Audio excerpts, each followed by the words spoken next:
পাচ্ছি একটা নিক্ষিপ্ত কণা আলফা কোণে, আগেরবার ডির উপর নিক্ষেপ করা হয়েছিল, এবার আলফা কোণে নিক্ষেপ করা হয়েছে ভূমির সাথে। তাহলে এটা উপরে উপরে গিয়ে গিয়ে গিয়ে গিয়ে এখানে পড়বে। এখানে পড়লে তার যে সর্বোচ্চ উচ্চতাটা, সেই সর্বোচ্চ উচ্চতা আমাদের বের করা লাগবে এইচ ম্যাক্স এর ইকুয়েশন। আর সেখানে পৌঁছাতে কতটুকু সময় লাগবে সেটা বের করা লাগবে। তাহলে পুরো যে এইচ আছে সেই এইচ ফাংশনটা কত, ইউ সাইন আলফা টি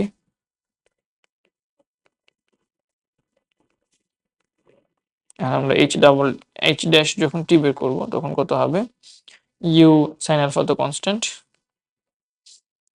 টি কে করলে একবার ডিফারেন্সিয়েট করলে আমরা বলতে পারি 1, তাহলে এটা থাকবে শুধু ইউ সাইন আলফা মাইনাস আমাদের এখানে থাকবে হাফ জি, টি স্কোয়ার হচ্ছে 2t, so u sine alpha minus 2 এবং 2 কাটা, তাহলে u sine alpha minus G T. এ হচ্ছে আমার এইচ ড্যাশ টি, একবার ডিফারেন্সিয়েট করার পর যেটা হয় সেটা। আর এখন আমরা এইচ ডাবল ড্যাশ টিও বের করে ফেলি।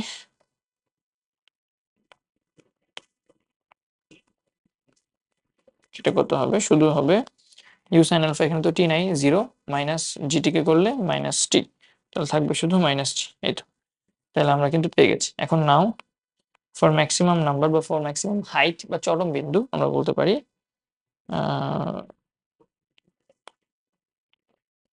H dash of T equal to you sine alpha minus G T equal to 0। তাহলে এখান থেকে আমরা পাই T equals to you sine alpha by G. এই তো, এটা হচ্ছে আমাদের টি এর মান। ঠিক আছে, সময় কতটুকু লাগছে সেটা। এখন সেই টি এর মান যদি আমি এফ ডাবল ড্যাশ এক্স এ বসাই,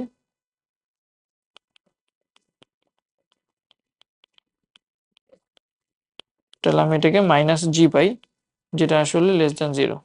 ঠিক না, দেখো তো, এটা তো অলরেডি মাইনাস জি, এখানে তো টি নাই, বাট তাও বসাইলাম এই মানটা, এটা হইলে টি এর মান যদি এটা হয় বা নাও হয় কোনো সমস্যা নাই, এটার উপর ডিপেন্ডেন্ট না। জি এর মান বা এইচ ডাবল ড্যাশের মান অলওয়েজ নেগেটিভ, আর এইচ ডাবল ড্যাশের মান অলওয়েজ নেগেটিভ মানে আমরা টি এর এই মানটা বসাইলে ফাংশনের মানটা কি পাবো, ম্যাক্সিমাম পাবো। ঠিক আছে, তাহলে সুতরাং এইচ ম্যাক্স ইকুয়াল টু কত হবে,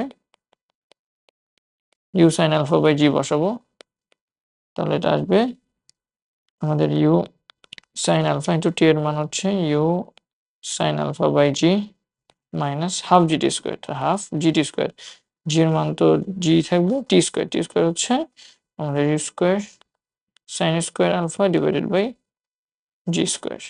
সো একটা জি কাটা, আমাদের থাকবে হচ্ছে minus half U sine square alpha, আর হচ্ছে ইউ, আচ্ছা একটা জি তো এখান থেকে একটা জি কাটাকাটি তো যায়। ঠিক আছে, তাহলে খেয়াল করি ইউ সাইন আলফা বাই, এখানে U square sine alpha by G আছে, এখানেও U square sine alpha by G আছে। কমন নিয়ে নিলে এখানে থাকে শুধু 1, আর এখানে থাকে হচ্ছে শুধু হাফ, তো 1 মাইনাস হাফ মানে কত, হাফ। তাহলে আলটিমেটলি আমার থাকতেছে এখানে U square sine square alpha by 2জি। এটা হচ্ছে এইচ ম্যাক্স, হাইট ম্যাক্স, এবং সেই হাইট ম্যাক্সের উঠতে টাইম কতটুকু লাগতেছে, T equal to you sine alpha by G. এটি হচ্ছে আমাদের সূত্র।